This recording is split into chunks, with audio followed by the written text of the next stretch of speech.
Welcome, David. David, you've been a Member of Parliament for Clwyd West for 17 years now, having been elected a total of 5 times. That's right. And the amazing thing is that it's gone in a flash. But when one looks back over that 17 years, one sees the changes. When I arrived in Parliament, of course, Tony Blair was Prime Minister, and it looked as if Labour were set for many more years. And of course, since then, we've seen 12 years of Conservative government, which I must say I've enjoyed. In that time, you've held several ministerial positions, possibly most notably Secretary of State for Wales, which for our overseas audience is actually a part of the United Kingdom, as well as being Minister of State at the Department for Exiting the EU, so Brexit Minister in short, which you did under Prime Minister Theresa May. And one of the many badges of honour you can wear results from her dismissing you in 2017. So bravo for that. Today, to add to your very long list of accomplishments, you are Deputy Chairman of the European Research Group in the UK Parliament, and you're a highly respected parliamentarian, if I may say so, with good relations across the political divide. So David, welcome to this CIBUK and Facts for EU video interview, and thank you for agreeing to do it. Well, Lee, thank you for inviting me. It's a great pleasure. And I'm particularly pleased that you made clear that Wales is part of the United Kingdom. It's going to remain part of the United Kingdom. And so far as I'm concerned, it's the most important part of the United Kingdom. Well, of course you would say that. And who am I to disagree? So let's just turn to current events for a moment. The last 7 days have seen something of a baptism of fire, I think one could say, for the Prime Minister and her Chancellor. They've indicated quite a radical departure from the Blair years, which you mentioned a moment ago. Has that taken you by surprise? And to what extent do you think this is a change of policy that is supported by your parliamentary party as a whole? Well, no, it didn't take me by surprise.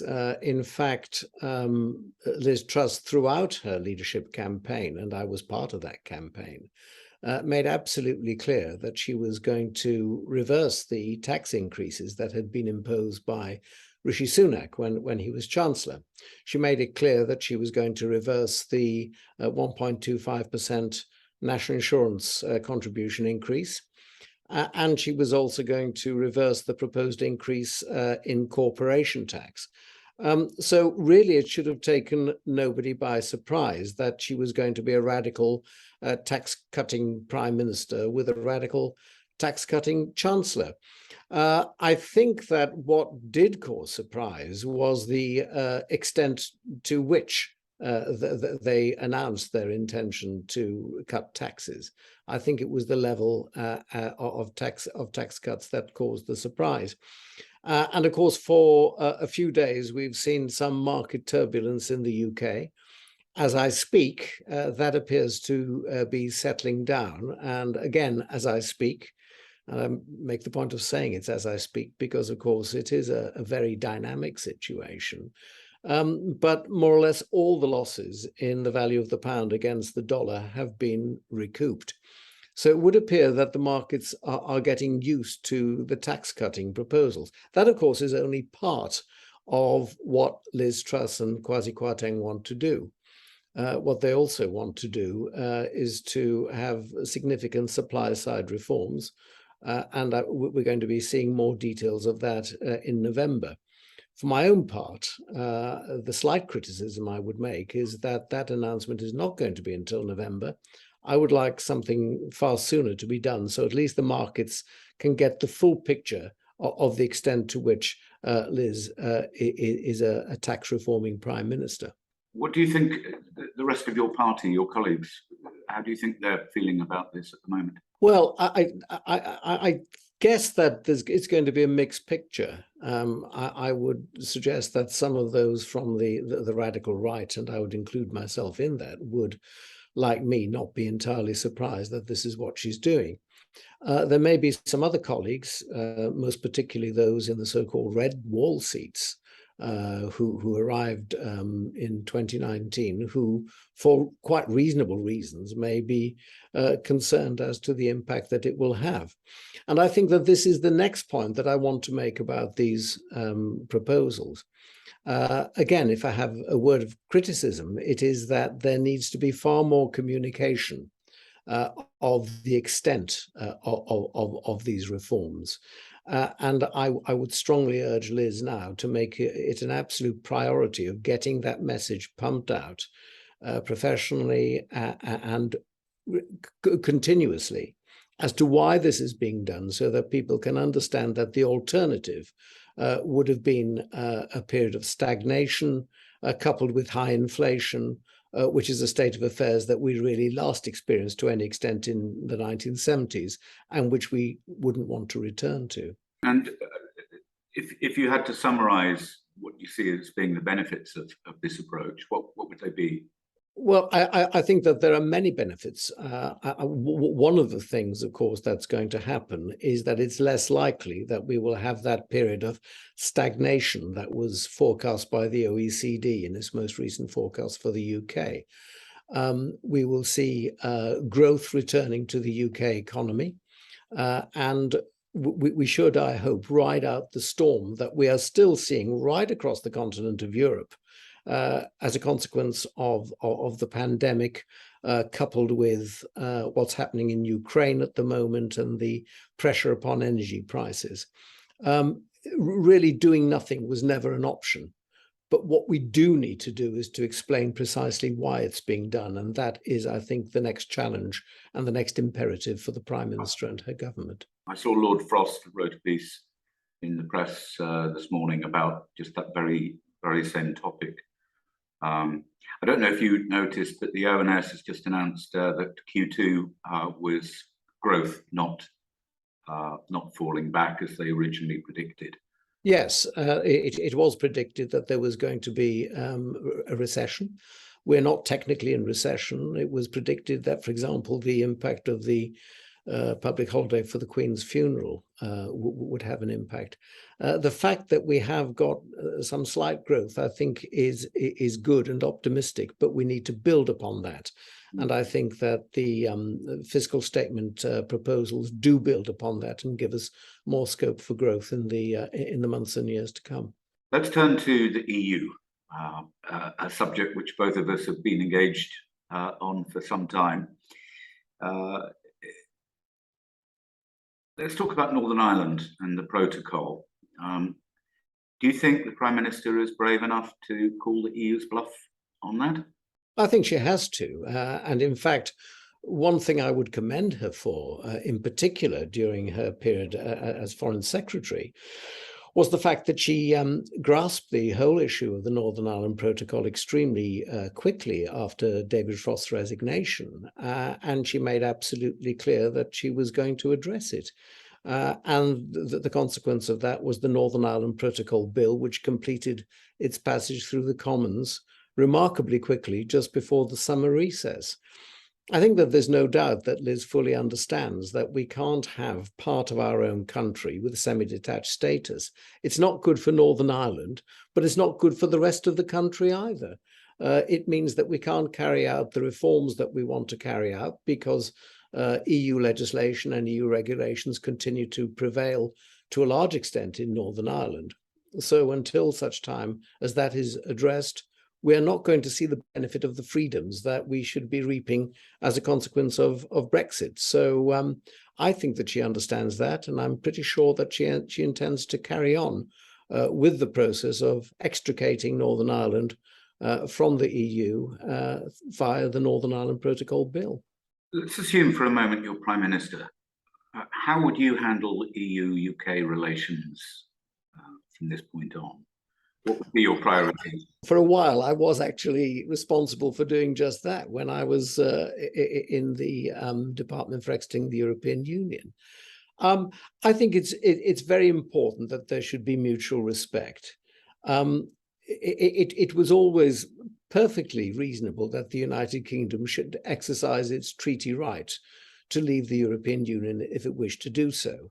The UK held a referendum and it resulted in the biggest ever vote for any issue in British political history to leave.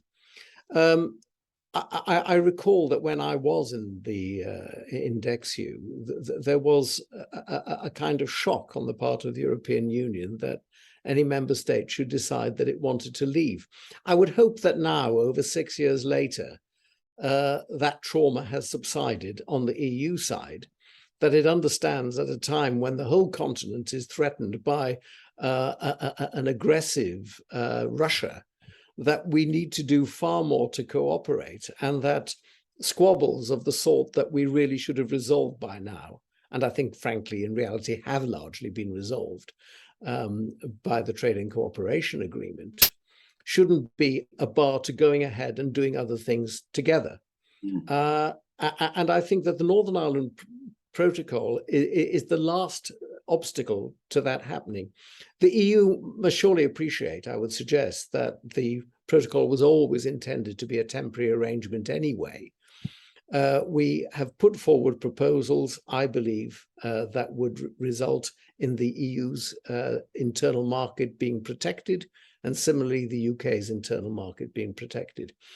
Putting in place those arrangements would show mutual respect, and I think that we really do need to get to that state now. And I would very much hope that whoever is continuing the negotiations with the EU, it may well be James Cleverly or somebody else, will actually be putting these arguments forward. That really now is not the time to be squabbling over petty matters of bureaucracy, when there are far bigger problems facing all of us in the shape of Vladimir Putin. Can I just ask about some very recent news about the Prime Minister attending the first meeting of this so-called European Nations Club? What are your views? Do you regard that as potentially a thin end of the wedge? It needn't be. It needn't be. But really, we have to see what is precisely being proposed. I'm cautious because this is really the baby of Emmanuel Macron, who is arguably the most integrationist of all the leaders of the EU member states. So the fact that he has put this forward and is actually heading it up is something that I think that we need to be cautious about. At the same time, again, when we are facing an aggressive Russia, when we've got the external threats from China and other countries such as Iran, when we've got problems of migration, a forum where these issues can be discussed is not necessarily a bad thing, particularly when it includes quite a number of countries who are not EU member states. Liz Truss has said that she's going to go along with it. Her first suggestion has been that the name of this entity should not be the European Political Community, but the European Political Forum. And I think that if we do regard it as a forum, and if we press for it to be a fairly loose entity where discussions of mutual concern can be aired, and we don't get into the position of having supranational structures imposed, God forbid, a European Political Community Court, yes, I think that we should give it a go. But I don't think that, frankly, if it is being set up, for example, as a kind of European alternative to NATO, or for example, the OECD, we should be going along that route. I think it should be regarded as a loose forum where people can discuss matters of current importance, most particularly, I would suggest, the migration crisis. Then it might well turn out to be a good thing, but we should be approaching it very cautiously, and I would suggest quite slowly. Okay, well, you mentioned the issue of immigration, which is a real concern, as you're well aware, for a great many people. And it was one of the crucial reasons why people voted to leave, not the only one, but it was certainly a very significant one.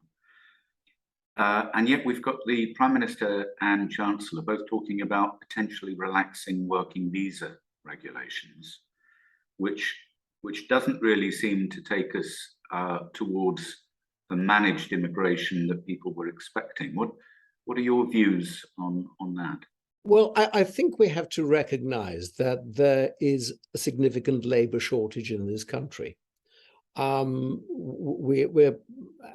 arrived at the point where really there are far too many vacancies chasing too few workers. And it's been suggested also, it's been forecast that by 2030, if nothing else changes, we're going to have a shortage of about 2,500 workers in this country, which is a significant worry at a time when, of course, we're trying to expand the economy and to go for growth. So I think what we do need is to adopt a holistic approach. We need to look at the issue of labor comprehensively. We need to be considering all sorts of issues associated with labor, for example, automation, for example, childcare. And just reverting to the issue of automation, one of the problems we've got is that although there are plenty of machines available, for example, to pick fruit, it's been far cheaper in many respects for fruit farmers, for fruit growers, to import cheap labor from the continent of Europe. One of the good things that that Kwasi Kwarteng did in the recent financial statement was to confirm that capital allowances of up to £1 million will be made permanent and not temporary, as was proposed under Rishi Sunak. That is the sort of incentive that will persuade, I would hope, more people to invest in machinery, in automation. But we have to recognize that a modern economy has got to be run. And if it's not going to be run by workers, by human beings, it's going to have to be run by machines. We may at the moment be on the cusp where we're moving from one state of affairs to another. So it may well be that we do need to import more workers from overseas. One of the things we can do, of course, as a consequence of being outside the European Union, is to decide on our own migration policy rather than accepting it willy-nilly from the European Union and having a state of affairs where anyone from the EU who wanted to work in the UK could come without let or hindrance. At least now we can develop our own policy. But I would suggest that any such policy in terms of migration should be always regarded as temporary and should be against the background of developing this comprehensive labour strategy, which, as I've said, I think that we do desperately need. Can we turn to the Brexit Freedoms Bill and Jacob Rees-Mogg and the bonfire of EU regulations? What are your thoughts on all of that? I welcome the legislation wholeheartedly. I'm a member of the European Scrutiny Committee.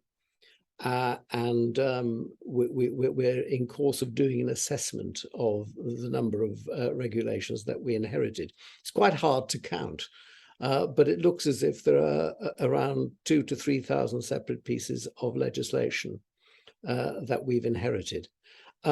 Some of these don't suit our particular circumstances. One of the things that we're doing at the moment, for example, is legislating to ensure that gene editing can be legalized in this country. That is not legal at the moment because we've inherited EU legislation. The EU seem to confuse gene editing with genetic engineering, which is a totally different thing.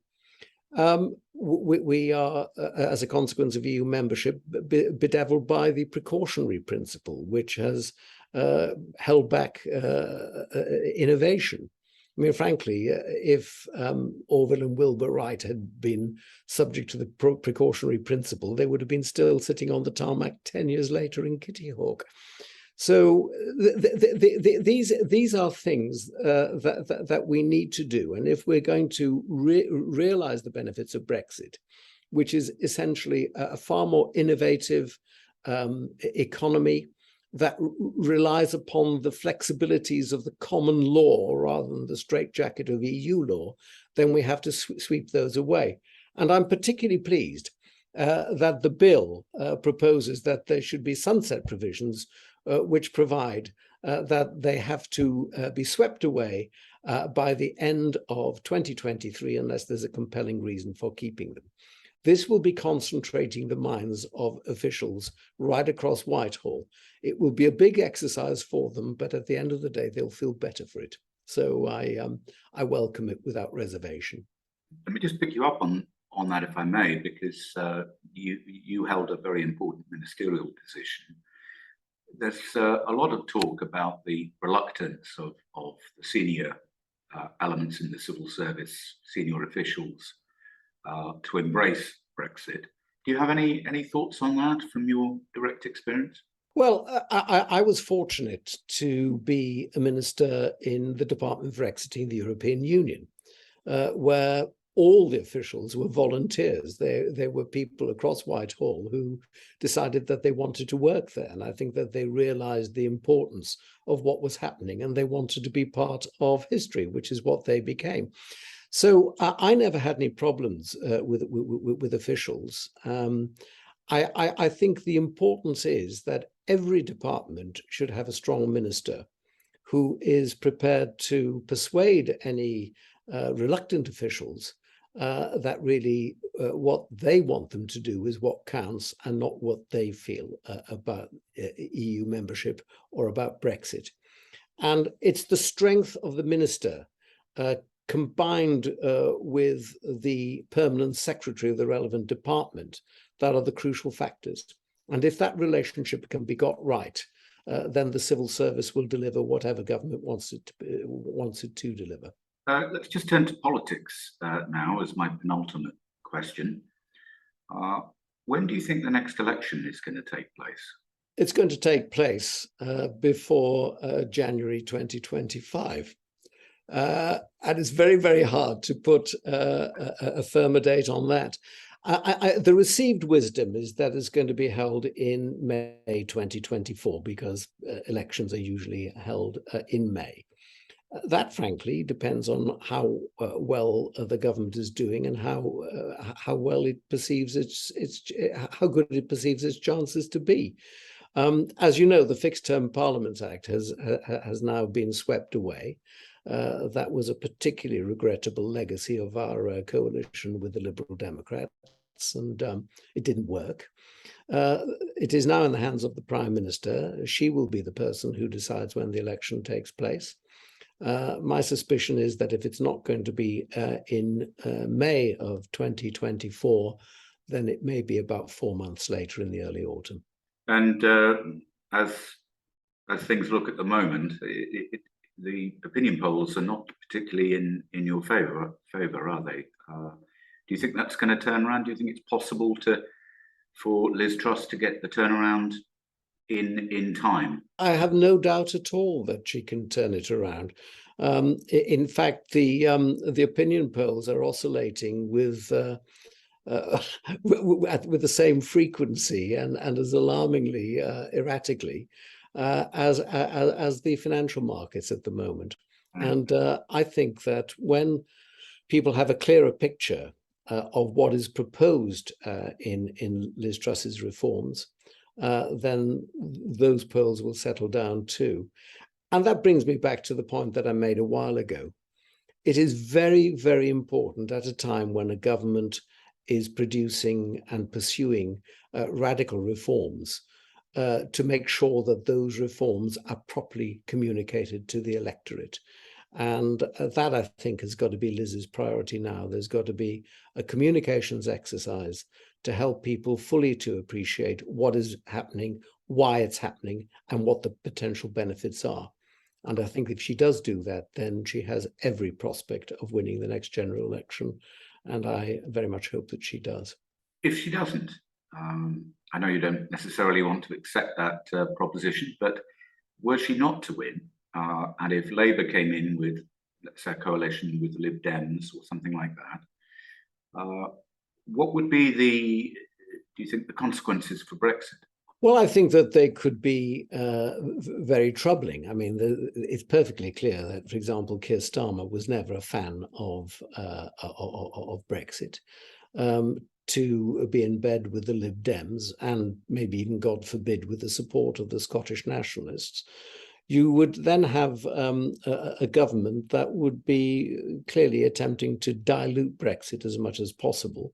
Or maybe even making overtures to the EU to rejoin the single market or the customs union, and therefore ending up with Brexit in name only.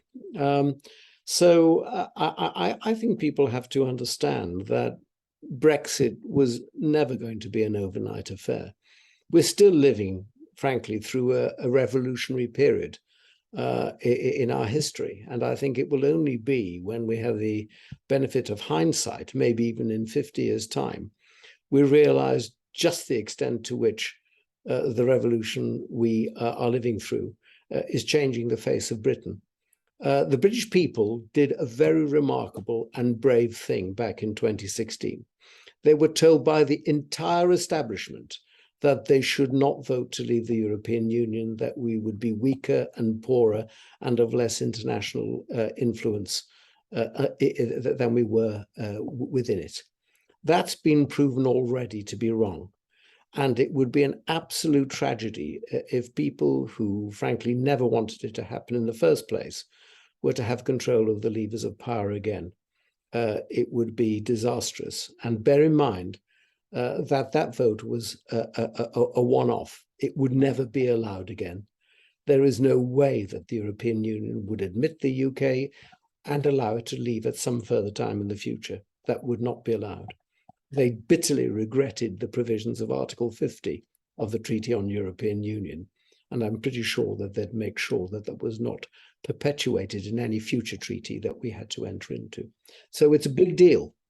And again, all the more important for this Conservative administration to explain what's happening very, very clearly so people understand the major issues that are at stake. My final question is on behalf of our audience, many of whom are desperate to see the UK break truly free, become truly independent of the EU, and that includes obviously Northern Ireland. What should they be doing in order to help? Well, I think that they need to encourage their Conservative MPs, if they have got Conservative MPs. They need to persuade them that there are issues at stake here that are of the utmost importance, that they should support the government, make sure that the government gets its legislation through, make sure that the government does deliver, for example, the Brexit Freedoms Bill, which will free us from EU legislation, that it does pursue the Northern Ireland Protocol Bill and make sure that the influence of the European Court of Justice is completely removed from our system, and that it does do what is necessary to restore a dynamic economy in this country, which means supporting Liz Truss's financial proposals. And MPs, particularly Conservative MPs at the moment, need a bit of loving, believe it or not. They need a bit of support. They need a bit of encouragement. And I think if they get that from their electors and people say, just stick with it, make sure that we do get this country fully out of the European Union, then they will find that they've got very happy MPs who will do whatever is necessary to make sure that happens. And I'm sure you also meant to add that they should support organisations like CIBUK and Facts for EU. They certainly should, because organisations such as CIB and Facts for EU are the grit in the oyster. They make sure that the government keeps on its mettle. They do it professionally and they do it enthusiastically. And we need more organisations such as that. So yes, Lee, absolutely keep at it yourself and make sure that you hold us to account. We'll certainly do that. Thank you so much for doing this interview. Bye.